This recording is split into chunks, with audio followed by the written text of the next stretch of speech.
आज की वीडियो में सभी का स्वागत है। कैसे हो गई डीटर प्रेस पे वालों। तो असिस्टेंट सुपरिटेंडेंट जुलाई 2026 का मुख्य टेस्ट नंबर 6 आ गया है।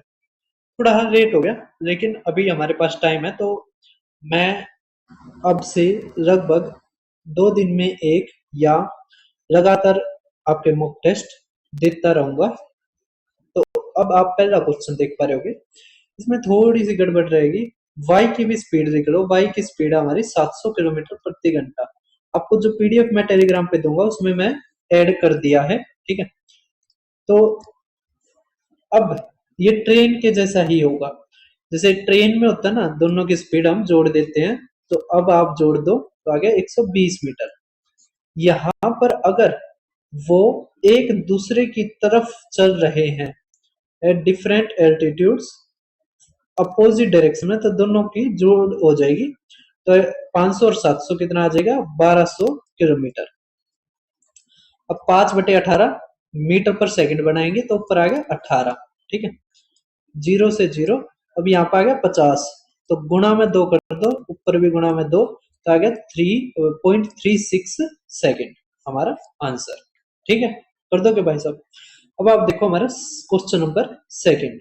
क्वेश्चन नंबर सेकंड में क्या दे रखा है कि बी और सी भागीदार हैं जिसमें क्रमशः इतने और इतने का निवेश किया गया। 8 महीने बाद सी इतने लेके निकल लेता है और एफ इतने के साथ शामिल हो जाता है। यदि वर्ष का कुल लाभ इतना है तो सी का लाभ में हिस्सा ज्ञात कीजिए, ये हमें पूछ रखा है। तो बहुत ही कॉमन सा हमारा क्वेश्चन है पार्टनरशिप का। तो आप लिखिए बी, ये सी और एफ। तो अब क्या रखा है, बी हमारा कितना लेता है, इन्वेस्ट करता है 60,000। तो यहाँ पर लिखिए आप 60,000। यहाँ पर क्या रखा है, 1,20,000, ठीक है, 1,20,000। और 8 महीने के बाद सी 60,000 निकाल लेता है, एफ 50,000 डालता है तो 50,000, ठीक है भाई साहब। 8 महीने के बाद निकाल लेता है, इसका मतलब जब सी ने पैसे लगाए रखे 8 महीने तक, ठीक है। अगर 60,000 निकाल लिया, बच गए कितने, 60,000 ही बच गए। अब ये 4 महीने तक लगे रहेंगे, जबकि ये अगर एफ 8 महीने के बाद आया है तो इसने पैसे कितने इन्वेस्ट करे, 4 महीने के, ठीक है। तो यहाँ पर जो हमारा टाइम पीरियड होता है वो बचा हुआ होता है कि उसने कितने मंथ इन्वेस्ट किया, ठीक है। यहाँ पर आ जाएगा 12, ठीक है। 4 जीरो गई, 4 जीरो गई, 4 जीरो गई, 4 जीरो गई, ठीक है। फिर 4 से काट दो, 4 दूनी 4 तिया 4, ठीक है। अब क्या क्या कटेगा, अब 6 तो कटेगा नहीं, तो यहाँ पे 5 गया, बच गया 5। यहाँ पर बच गया हमारा 24 और 36, और यहाँ पर बच गया हमारा 18, ठीक है। अब इसने क्या क्या रखा है, इतना है तो सी का हिस्सा बताओ। तो बटे में हमारा जोड़, तो 8 और 5 13, 23, ये आ गया 53, गुणा में सी निकालना है ना, सी है हमारा 30। तो देखो 53 दूनी और 30 गुणा में 2, तो 60,000 हमारा आंसर, ठीक है भाई साहब, कर दोगे। अब आप देखिए हमारा थर्ड क्वेश्चन। थर्ड क्वेश्चन काफी अच्छा क्वेश्चन है, काफी कैलकुलेटिव है, ऑप्शन भी आप देख पा रहे होगे। उसके अलावा ये भाई साहब मेरा व्हाट्सअप चैनल है, आप व्हाट्सअप चैनल को थोड़े दिन के लिए ज्वाइन कर लो। बाद में भी डालता रहूंगा अपडेट्स, लेकिन जितने दिन टेलीग्राम सही तरह वर्क नहीं करता इतने दिन यहाँ पर हम ज्यादा एक्टिव रहेंगे। टेलीग्राम पर आपको पीडीएफ या जो इम्पोर्टेंट न्यूज है या जो हमारे टारगेट बैच चले हुए हैं उसकी इंफॉर्मेशन देते रहेंगे, ठीक है। तो आप जो भी टेलीग्राम चलाते हैं वो वीपीएन डाउनलोड करके और चला सकते हैं। हम भी वीपीएन डाउनलोड करके डालते रहते हैं। उसके अलावा अगर आप एमटीएस का बैच लेना चाहते हो तो मोस्ट इंटेंस रिवीजन बैच आ गया है, 30 डेज का मेंटरशिप बैच, जो 17 जून से और 25 जून के बीच में, 25 जून से हमारा चालू हो जाएगा। 1 महीना हम दब के तैयारी करेंगे। यहाँ पर आपको 20 मोस्ट रिपीटेड टाइप्स है जो रीजनिंग की, वो मिल जाएगी, इंग्लिश हिंदी की पीडीएफ और डेली टारगेट्स। फीस हमारी मात्र 499 है।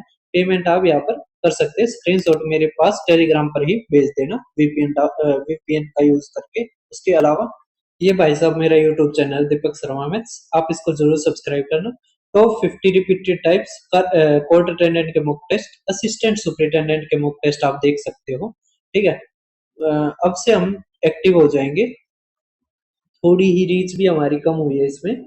उसके अलावा आप डी ट्रिपल एस बी के जितने भी बेस्ट क्वेश्चंस आते हैं मैं सारे के सारे करवाता हूँ, पेपर वाइज और चैप्टर वाइज। तो एमटीएस के पार्ट नंबर 7 भी आ चुका है, तो लास्ट था पार्ट नंबर 7, और उससे पहले के जो भी पेपर हुए हैं ये सारे के सारे आप देख सकते हैं। तो अब आप ये क्वेश्चन देखिए, कह रखे एक नाव स्थिर जल में इतने की गति से यात्रा कर सकती है, नदी के साथ कुल इतने की दूरी तय करनी है और वापस आना है, तो बेहतर अनुकूल है, बेहतर ही प्रतिकूल है। नदी में धारा की गति इस प्रकार है कि पहले जो 36 किलोमीटर के लिए है धारा की गति 4 है और अगले 36 के लिए 6 है। तो पूरी यात्रा के लिए नाव की प्रभावी गति ज्ञात करनी है। बहुत ही अच्छा और कैलकुलेटिव क्वेश्चन हमारा पूछा गया है। ठीक है, तो आपको बोट एंड स्ट्रीम पढ़ रखा है, तो डाउन स्ट्रीम और अप स्ट्रीम का तो पता होगा, ये मैं समझ के चल रहा हूँ। तो जो पहले 36 किलोमीटर हैं उसमें क्या है, हमारी 4 है। ठीक है, तो हम डाउन स्ट्रीम के अनुसार देखते हैं पहले, फिर हम अप स्ट्रीम के अनुसार देखेंगे। ठीक है, तो यहां से देखो आप, 36 डाउन स्ट्रीम है, तो 30 और 4 कितना आ जाएगा, 34 जमा में, यहाँ पे क्या आएगा 36 बटे में 30 और ये 6 36। ठीक है, ये डाउन स्ट्रीम का आ गया टोटल टाइम यहाँ पे। अभी निकालेंगे अप स्ट्रीम का टोटल टाइम कितना आएगा वो देखो आप, तो 36 बटे में 30 में से 4 गया, आ गया 26 जमा में 36 बटे में 30 माइनस 6 कितना आ गया, 24। ठीक है, तो ये आ गया 2 बटे में 3, है ना, ये आ गया हमारा 1। ठीक है, ये आ गया 17 और ये आ गया 18, तो 17 कम 17 1.10 है ना, तो अगर जीरो लगाते हैं तो एक जीरो और, तो 17 छिक्का 108, है ना, तो लगभग 5 या 6, चलो 6 ही मान लेते हैं, 1.6। ठीक है, तो यहाँ पे आ गया 2.06, लगभग इतना। यहाँ से देखो अब आप, ये आ गया हमारा 1.5 और ये आ गया हमारा 13 और ये 18, तो 13 एकम 13, 5 जीरो, लगभग 4 के लगभग। ठीक है, तो यहाँ से हमारा आ गया 2.9। तो अगर हम जोड़ करते हैं तो टोटल टाइम हमारा क्या आएगा, 4.96 के लगभग, या इससे भी थोड़ा सा ज्यादा हमें निकालना है कुल गति। तो ऊपर तो आएगा हमारा टोटल डिस्टेंस कितनी है, 144। ठीक है, और नीचे आएगा टोटल टाइम, मतलब 4.96 के लगभग। ठीक है, अब इसको भाग करना पड़ेगा हमें। ठीक है, तो अगर आप भाग करते हो तो 144, यहाँ पे 1 0, तो 49 से करोगे तो पहले तो 2 पे जाएगा। ठीक है, तो आएगा 98। अब कितना आएगा, तो एक बार इरेज कर देता हूं मैं इसको, तो फिर आएगा हमारा कितना, 46। ठीक है, 4 6 4 6 0। अब ये किस पे जाएगा, तो अब जाएगा हमारा 9 पे। ठीक है, 9 9 81, 9 चौक 36, 36 और 8 44। ठीक है, तो 10 में से एक गया 9, 5 में से एक गया 1, और हमारा क्या बचेगा, अब पॉइंट लगेगा तो 0। ठीक है, अगर मान लिया 50 होता, 50 होता तो ये 4 से तो कम ही आता, तो यहां तक तो पहुंचेगा नहीं, यही हमारा आंसर। ठीक है, समझ में आ रहा है, अप्रोक्स में जाएगा। अब आप देखो नेक्स्ट हमारा क्वेश्चन, क्या रखे, क्यूबॉइडल की लेंथ दे दी, ब्रेथ दे दी, हाइट दे दी, वॉल्यूम पूछ रही है। अब इससे आसान क्या होगा, देखो आपको पेपर में लगभग 10 क्वेश्चन मुश्किल दिखाई देंगे, उसमें से भी 10 में से 3 से 4 आपको काफी कैलकुलेटिव लगेंगे। तो अगर आप आसान क्वेश्चन को जल्दी कर लेते हो और जो कैलकुलेटिव है उसको थोड़ा सा समझ के करते हो, यही पेपर मैनेज करना होता है। अब इसमें बताओ, इसमें क्या आपको फार्मूला लिखने की जरूरत पड़ेगी, आप कहोगे नहीं सर। यहाँ पे देखो 5 और 8 की गुणा होगी तो 0 आएगा लास्ट में, 0 हमारा 3 में है। ठीक है, अब 3 से भी हो सकता है, तो 3 से अगर आप देखो तो 6 3 9, ये नहीं होता 3 से। ठीक है, 5 3 8 ये होता है, 5 3 8 और 1 9 ये होता है। ठीक है, अब यहां से एक आएगा या क्या आएगा वो देखना पड़ेगा, है ना। 5 दूनी 10 तो 0 आ गया, यहाँ पर बच गया 19 और यहाँ पर बच गया 9, तो एक आएगा, ये रहा हमारा आंसर। ठीक है, कर दोगे तो पूरी कैलकुलेशन करने की भी जरूरत नहीं पड़ती। अब ये क्वेश्चन आप देख पा रहे होगे, ये बहुत ही दिमाग खराब करता है बच्चों का, और बहुत ही अलग किस्म का क्वेश्चन ये हमारा पूछा गया था। ठीक है, उसके बाद ये रिपीट भी नहीं हुआ है, लेकिन चलो आया है तो हम कर लेते हैं। क्या कह रखा है, एक समांतर चतुर्भुज का क्षेत्रफल P है, इसके समांतर भुजाओं के एक जोड़े के बीच की दूरी Q है। दूसरा, एक समांतर चतुर्भुज का क्षेत्रफल पहले के बराबर है, मतलब उतना ही एरिया है, लेकिन इसकी प्रत्येक संभावित समांतर भुजाओं की लंबाई पहले की तुलना में इतनी अधिक है। ठीक है भाई साहब, दूसरे समांतर चतुर्भुज में इन समांतर चतुर्भुजों के बीच की दूरी पी क्यू आर के संदर्भ में है, तो आप इसको सोल्व कीजिए। तो बहुत ही आसान, नहीं कहूंगा लेकिन मुश्किल भी नहीं है। अगर आपको एरिया ऑफ पैरेललोग्राम का फार्मूला पता है, तो एरिया ऑफ पैरेललोग्राम का होता है बेस इंटू में हाइट। तो आप कहोगे बिल्कुल सर, अब यहाँ पे एरिया में दिखा दिया पी से, तो पी लिख दो, इक्वल टू हमारा बेस दिखा दिया हमने एक्स से दिखा दिया, चलो x1 से दिखा दिया, ठीक है, इनटू में इसमें जो हाइट है या डिफरेंस इनके बीच का वो दिखा दिया क्यू तक। ठीक है, तो यहाँ पे जो हमारा बेस बना x1 वो बना p अपॉन में क्यू। ठीक है, अब जो नया बेस है, न्यू बेस, वो हमारा r ज्यादा है। ठीक है, तो ये बेस क्या है हमारा p अपॉन में क्यू। ठीक है भाई साहब,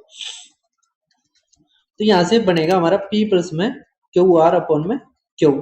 ठीक है, अब हमारा क्या रखा है, क्या न्यू एरिया, तो न्यू एरिया हमारा क्या बनेगा, P equal to new area हमारा क्या बनेगा, P इक्वल टू में न्यू बेस, तो न्यू बेस क्या है P प्लस में क्यू आर अपॉन में क्यू।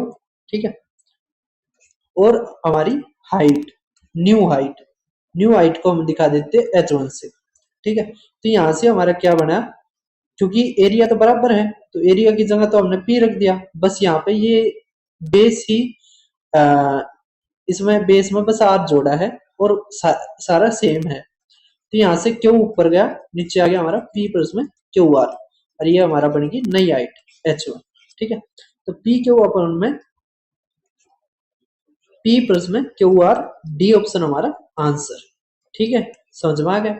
अब आप देखो हमारा नेक्स्ट क्वेश्चन, सिक्स्थ में क्या दे रखा है कि मीना एक कार्य 15 दिन में पूरा कर सकती है, दिव्या उसी काम को 25 में। दोनों 5 दिन एक साथ काम करके मीना और रवि शेष कार्य को 4 दिनों में पूरा कर सकते हैं। एक रवि और आ गया इसमें जो 4 दिन में कर सकता है। रवि को अकेला पूरा कार्य कितने दिनों में, कितने समय लगेगा वो हमसे पूछा है। कोई दिक्कत नहीं, पहले हम यहाँ से मीना और दिव्या की एफिशिएंसी निकालते हैं। 15 दिन, ये 25 दिन, तो यहां से अगर आप देखो तो एलसीएम आ गया हमारा क्या 75, तो 15 पंजे 25 दिया। ठीक है, अब क्या रखा है, दोनों 5 दिन काम करती है, एक दिन में काम करती है 8, तो 5 दिन का कितना हो गया भाई साहब 40।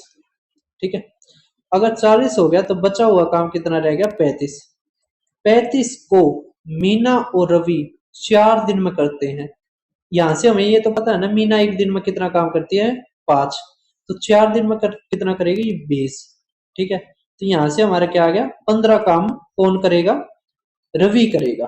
कौन करेगा, रवि। ठीक है, रवि 15 काम 4 दिन में करता है। ठीक है, हमसे पूछा है पूरा काम बताओ, तो पूरा कितना 75, तो 75 कितने दिन में करेगा, तो गुणा में 5, गुणा में 5, तो 20 दिन हमारा आंसर। ठीक है भाई साहब, कर दोगे, कोई दिक्कत की बात नहीं है।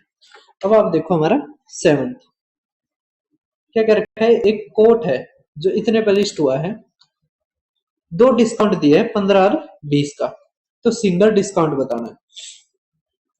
अब एक बात बताओ, अंकित मूल्य से हमें कोई फर्क पड़ेगा, आप कहोगे नहीं सर, हमें क्या बताना है, दो डिस्काउंट दिए हैं, एक इक्विवेलेंट डिस्काउंट बताना है।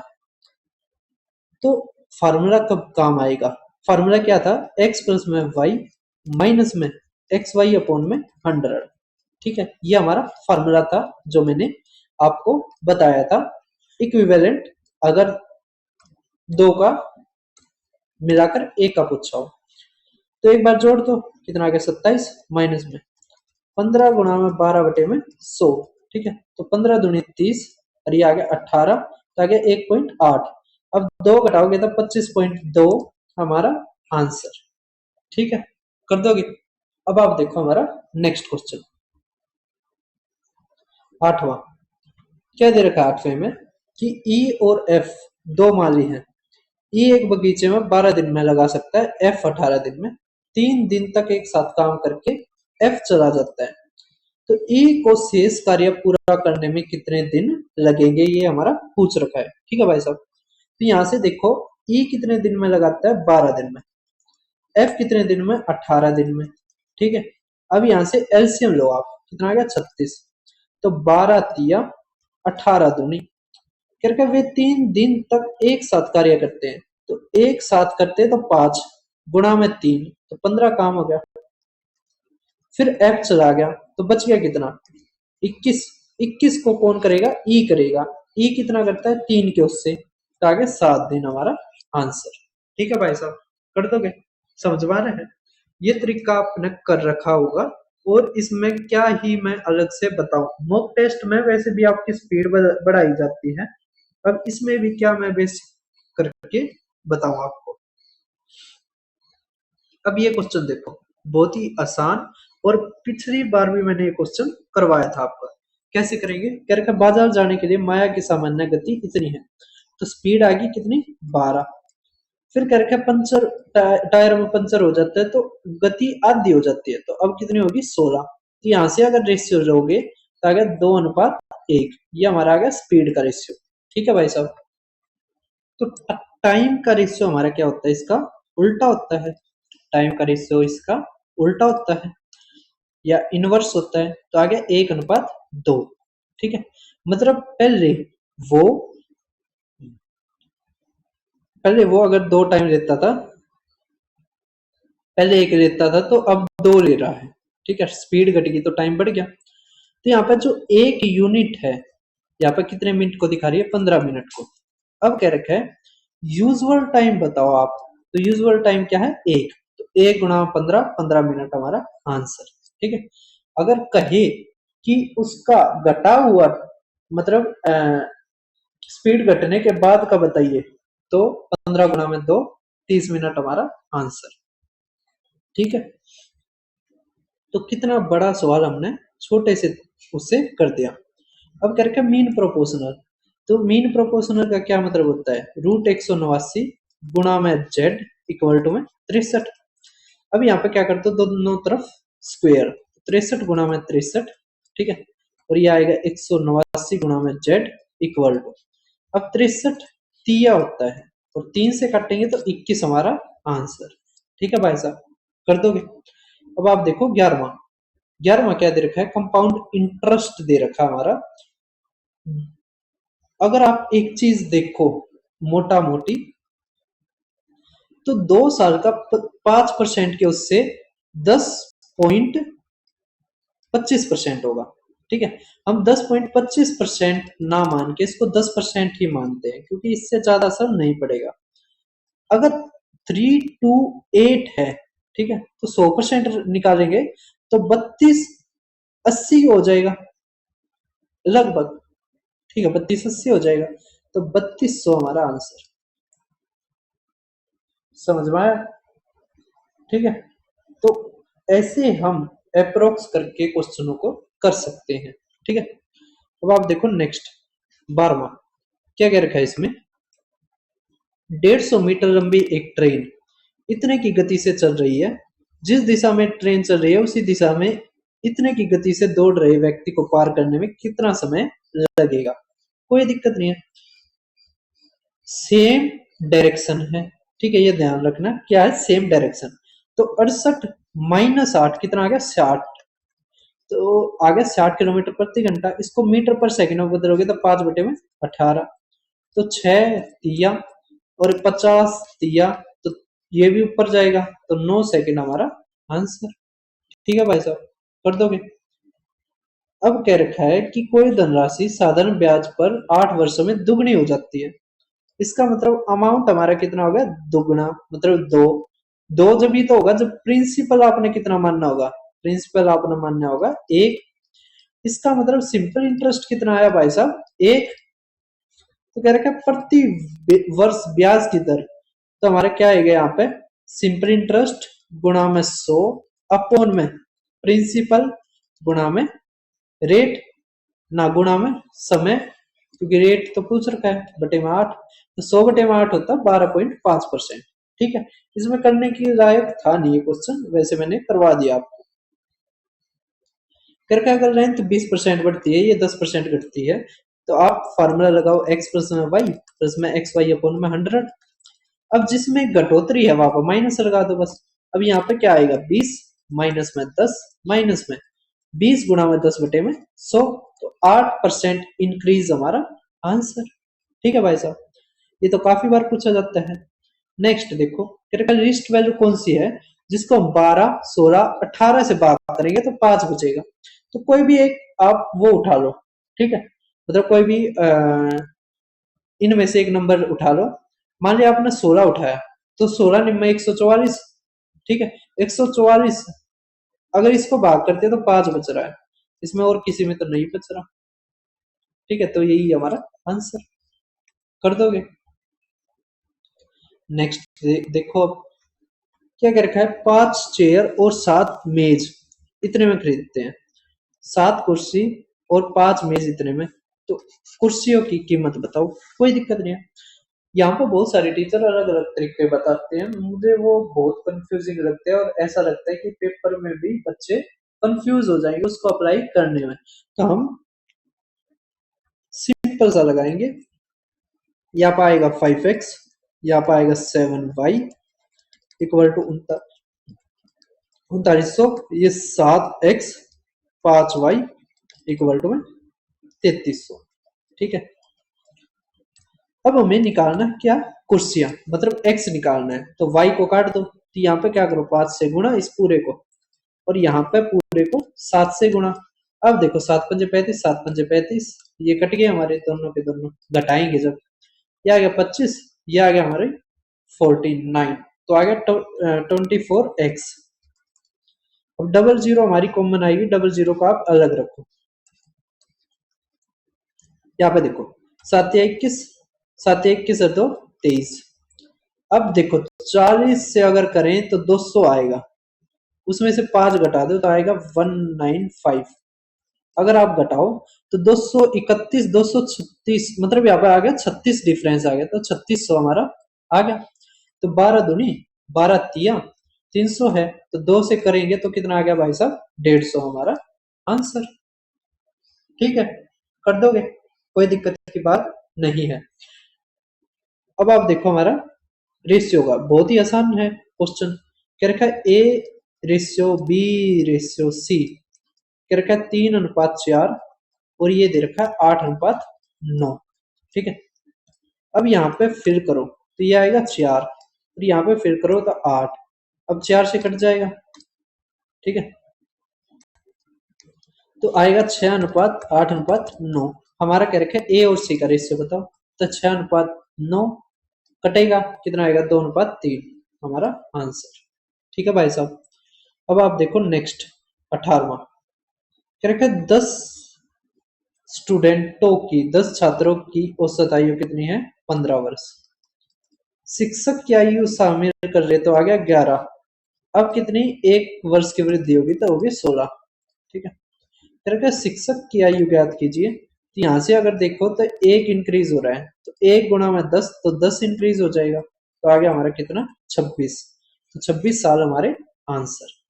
ठीक है, कर दोगे भाई साहब। अब आप देखो हमारा 19वां,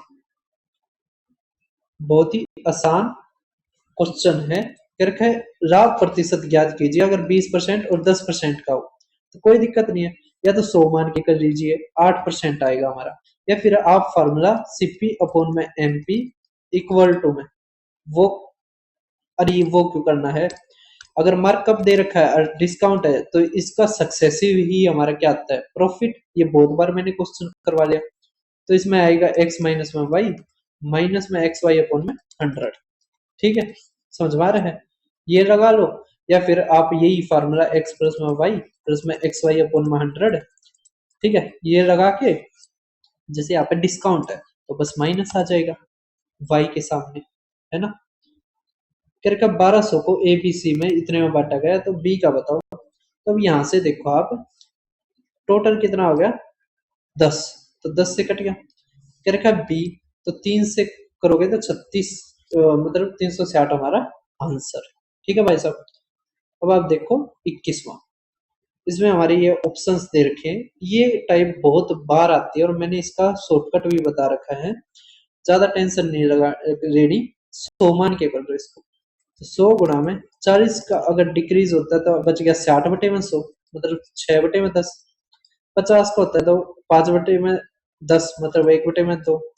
यह आ जाएगा 55 बटे में 10, है ना, ना 55 बटे में 100, मतलब 11 बटे में 20, है ना।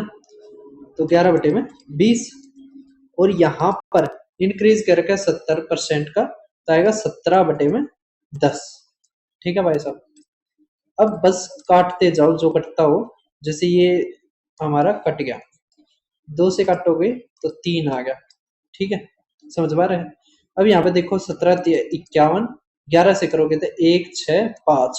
ठीक है, अब यहाँ पे कितना है 20 है नीचे, तो क्या करो आप, ऊपर भी 5 से गुणा, नीचे भी 5 से गुणा। तो 5 5 6 30, 3 5 चुपा चुपा 25 3 28, और यहाँ पे 28.05% आ गया।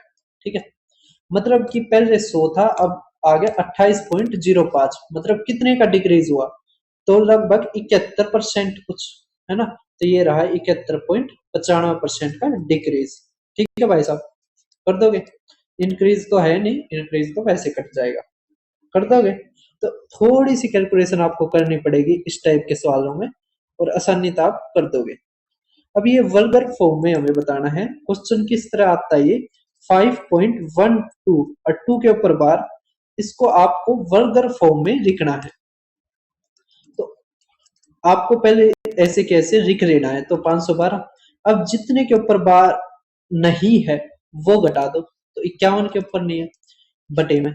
अब यहाँ पे देखो कितने के ऊपर बार है, 1 के ऊपर, तो 9, और फिर कितने संख्याओं से पहले पॉइंट है, 2 संख्याओं से। ठीक है, तो जितने बच गए, जैसे 2 बनाने ना नीचे संख्याएं, उतनी 0। तो यहाँ पे देखो 1 2, एक संख्या की कमी थी ना, तो 1 0 हमारा लगा दिया। अब यहाँ पे कितना आ जाएगा, 512 में से अगर ये गया तो आएगा 1, और ये आ जाएगा हमारा 46, तो 461 अपॉन में 90 हमारा आंसर। ठीक है, अब आप देखो 23वां, ये अगर डिवाइड किया जाता है इससे, मैं यहाँ पर वही लगा देता हूँ साइन ही, ये आएगा 0.642 डिवाइडेड 0.021, और ये डिवाइडेड, ठीक है, 11/18 डिवाइडेड 33/50। इस तरह हमारा क्वेश्चन पेपर में आया था। अब हम पहले ब्रैकेट वालों को सोल्व करते हैं। तो ब्रैकेट में अगर सोल्व करोगे, अगर आपको भाग का साइन गुणा में करोगे, तो ऊपर का नीचे और नीचे का ऊपर, तो आएगा 55 बटे में 100, ना 50 बटे में 33। ठीक है, 11 से काटो 3 से, ठीक है, तो हमारा कितना आ जाएगा, ये 2 से काटोगे तो 9, और ये 25। ठीक है, तो आएगा हमारा 25 बटा में 27, और ये भाग में। अब इसको सोल्व करो। ठीक है, तो इससे ये गया 21 दूनी 42, और 21 दूनी 42, और ये भाग है ना, तो आएगा 22 गुणा में 27 बटे में 25। ठीक है, अब गुणा में 4, गुणा में 4। अब यहाँ पे देखो 27 गुणा में 4 और 2, मतलब 27 गुणा में 8 होगा। अगर 27 की 2 तक करोगे तो 54, फिर 108, फिर 216। तो 216 की आप किससे करोगे, 11 से, तो 6, ये 7, ये 3, ये 2, और 2 अंकों से पहले डेसिमल। तो 23.76 हमारा आंसर। ठीक है भाई साहब, कर दोगे? अब आप देखो नेक्स्ट क्वेश्चन क्या कह रखा है, 1 से 130 तक की कितनी प्रतिशत संख्याओं के इकाई अंक 1 और 9 होंगे। ये जब भी क्वेश्चन आता है ना, इसका लगभग आंसर हमारा 20% ही होता है।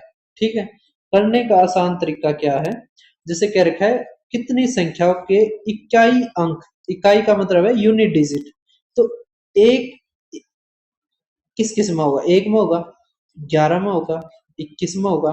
ठीक है, यहां तक 121 में होगा। ठीक है, मतलब ये कितनी संख्याएं होगी हमारी, 12, और 12 ये 9 वाली होंगी। ठीक है, तो आ गया हमारा 24। 24 बटे में, एक चीज समझो, ये हमारी टोटल होगी 13। ठीक है, ये एक तो जोड़ा नहीं, इसी तरह 9, 19, 29 इस तरह करके ये होगी हमारी 26। मतलब 13 ये होगी, 13 ये होगी, टोटल होगी 26।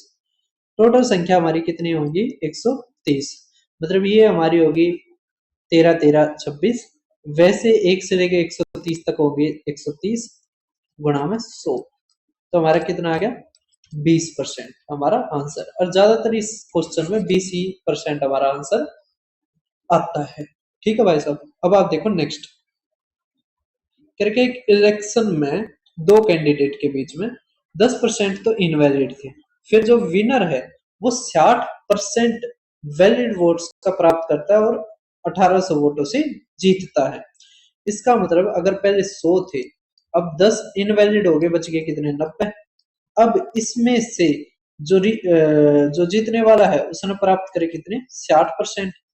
तो हारने वाले ने कितने करे, 40%। तो इसका डिफरेंस कितना आ गया, 20%। 20% 1800 के बराबर है, तो 1800 गुणा में 100% बटे में 20।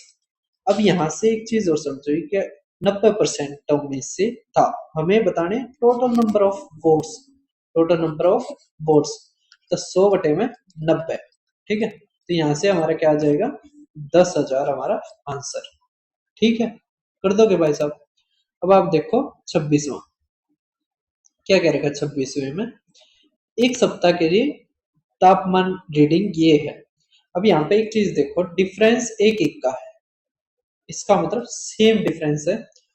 तो या तो हम ये कर सकते हैं, सबसे छोटे और सबसे बड़े की रीडिंग लेके उसका आधा कर दें, या फिर हम ये क्या कर सकते हैं कि उनके बीच का, मतलब इसको असेंडिंग ऑर्डर में लगाओ और बीच का हमारा औसत आ जाएगा। ठीक है, तो यहां से देखो 27, फिर 28, टोटल संख्या कितनी है, 2, 4, 6, 7। तो इसका मतलब चौथी वाला हमारा आंसर होगा। तो चौथे वाला अगर निकालना है तो पहला, दूसरा, तीसरा, चौथा हमारा आंसर, तो 30 डिग्री हमारा आंसर। ठीक है भाई साहब, अब आप देखो 27वां, के अगर कांस्टेंट है और के अनुपात 5 प्रोपोर्शनल है इसके, तो यहां से एक चीज देखो, इससे एक काटा, इससे एक काटा, यहां से अगर काटोगे तो 2:5 आ गया। ठीक है, तो यहां से के की वैल्यू क्या आ गई हमारे, के की वैल्यू हमारे आ गई 2, 2 हमारा आंसर। ठीक है भाई साहब, कर दो, कोई दिक्कत की बात नहीं है। अब आप देखो नेक्स्ट, इसमें क्या कह रखा है कि हमें ग्रेटेस्ट नंबर बताना है, जब उससे इनको भाग किया जाता है तो प्रत्येक में सेम शेषफल आता है। इसके 2 तरीके हैं, या तो आप ऑप्शन से कर लो, या फिर आप अगर इसका कॉन्सेप्ट सीखो तो ये है, प्रत्येक संख्या को आपस में से घटा दो। मतलब जैसे 275 है, उसमें से घटाओ 143, फिर 143 में से घटाओ 59, फिर 275 में से घटाओ 59। समझ में आ रहा है? जो आंसर आए आपको उसका क्या लेना है, एचसीएफ लेना है। उसका आपने क्या लेना है, एचसीएफ लेना है। ठीक है, जो तीनों संख्याएं आएंगी उसका एचसीएफ। जैसे यहां से आएगा 2, ये 3, ये 1, यहां से आएगा 13 में से 9 गया 2, ठीक है, 4, ठीक है, 13 में से ये 8 आ गया, ये आ गया 6 और ये आ गया 26 में से गया 21। ठीक है, अब यहाँ से देखो 12, 12 से ही सारे हो रहे हैं तो 12 ही हमारा क्या आएगा एलसीएम, और 12 ही यहाँ से एलसीएम ही आएगा हमारा। ठीक है, समझ आ रहा है। अब आप देखो नेक्स्ट 29वां, क्या क्या रखा है 29वें में। एक व्यापारी के पास दो प्रकार के चावल हैं, एक की कीमत इतनी है, दूसरे की इतनी है, एक निश्चित अनुपात में मिलाता है तो इतने पर बेचता है, पूरे सौदे पर 5% का लाभ कमाना चाहता है तो वह अनुपात ज्ञात कीजिए जिसमें चावल की दो किस्मों को मिलाया जाना चाहिए, ये हमें निकालना है। अब जो ये 63 पर बेचा जाता है ना, ये 5% के लाभ के बाद का है, हमें चाहिए सिप्पी। ठीक है, क्योंकि ये भी सिप्पी है, ये भी सिप्पी है। 48, 66 ये सिप्पी है, तो 63 हमारा सेलिंग प्राइस है, हमें चाहिए कॉस्ट प्राइस, तो 100 बटे में 105। ठीक है, तो 20 बटे में 21, तो 21 दिया। ठीक है, तो आ गया 3, तो आ गया हमारा 66। तो यहां से अगर देखो तो 6, यहां से देखो तो 12, तो अनुपात क्या आ गया 1:2। ठीक है भाई साहब। अब आप देखो नेक्स्ट 30वां, क्या रखा 8 का क्यूब और 17 का स्क्वायर जमा में 32 बटे में 8 का स्क्वायर, तो 4 का स्क्वायर माइनस में 18 जमा में 16 गुणा में 15।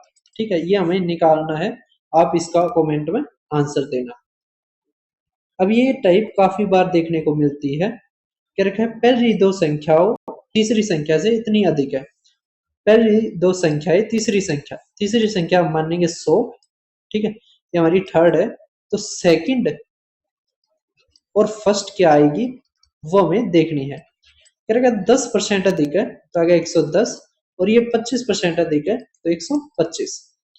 क्या रहेगा पहली संख्या दूसरी संख्या का कितना प्रतिशत है, तो आएगा 110 बटे में 125 गुणा में 100%, तो 25 चौके 25 पंजे 5 से काटोगे तो 2, तो आ गया हमारा 88% हमारा आंसर।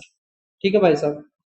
अब आप देखो 32वां, क्या कह रखा है इसमें, किसी राशि पर 3 वर्षों के लिए साधारण ब्याज इतना है, उसी पर 2 वर्षों के लिए चक्रवृद्धि ब्याज 170 है, तो प्रति वर्ष ब्याज की दर क्या है वो हमें निकालनी है। बहुत ही सिंपल साधारण सा क्वेश्चन है, कैसे करेंगे समझो। साधारण ब्याज हर साल बराबर होता है, 3 साल का अगर 240 है तो एक साल का कितना हुआ 80, मतलब एक साल का 80 है तो अगले साल का भी 80 होगा। हम 2 साल के अनुसार देखते हैं क्योंकि चक्रवृद्धि ब्याज 2 साल के अनुसार दे रखा है। अगर ये 170 है, ये हो गया 160, इसका मतलब 10 हमारा इसके ऊपर ब्याज लगा है, तो ये निकाल लेते हैं कितने परसेंट है, तो 10 बटे में 80 गुणा में 100%। ठीक है, तो आ गया 1/8, 1/8 होता है हमारा 12.5% हमारा आंसर। ठीक है, कर दोगे। अब इसमें क्या रखा है, लार्जेस्ट 4 डिजिट नंबर बताना है जो 26, 30 और 36 सबसे भाग हो।